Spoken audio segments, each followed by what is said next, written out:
महोदया, मैं यह कहना चाहता हूँ कि आप देश की स्थिति का विचार कीजिए, देश की आबादी का विचार कीजिए और सचमुच में यदि आप कृषि में कोई रुचि रखना चाहते हैं तो देश के किसानों की यह स्थिति नहीं हो सकती। किसान जो देश का मालिक है वह आज सबसे बदतर और सबसे बुरी स्थिति में पड़ा हुआ दिखाई देता है। महोदया, मैं माननीय कृषि मंत्री जी को बधाई देता हूँ कि उन्होंने किसान की पैदावार के दाम बढ़ाए।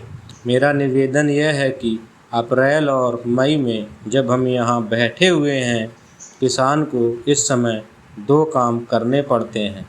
एक काम तो खेतों में गेहूँ काटने का और बाद में उसको मशीन पर डालकर गेहूँ निकालने का है।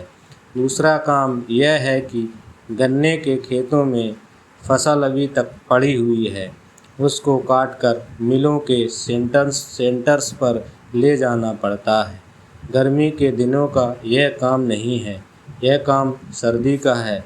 इसलिए मेरा निवेदन है कि गेहूं की कटाई और गन्ने की सप्लाई के कामों को अलग अलग समय पर करवा दें।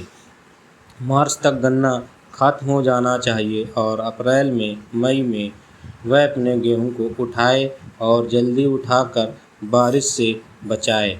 मेरा निवेदन है कि भारत सरकार ने जो शुगर पॉलिसी बनाई है उसमें कृषि मंत्री जी संशोधन करें ताकि जो गन्ना आज भी उत्तर प्रदेश के जनपदों में खेतों में पड़ा हुआ है वह मार्च तक ख़त्म हो जाए और किसान अप्रैल में अपने गेहूं की कटाई कर सके।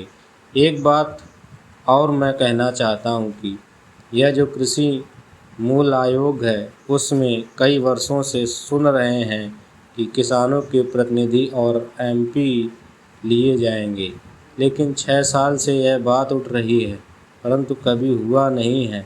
मैं आशा करता हूं कि माननीय भजन लाल जी अब नए मंत्री बने हैं, यादव जी आए हैं तो कम से कम अब की बार किसानों के नुमाइंदे उसमें होंगे और अधिकारियों के साथ बैठकर किसानों के उत्पाद का मूल्य तय करेंगे।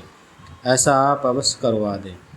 इन्हीं शब्दों के साथ मैं आपके वक्तव्य का स्वागत करता हूं और महोदया, आपको धन्यवाद करता हूं कि आपने मुझे बोलने का अवसर दिया।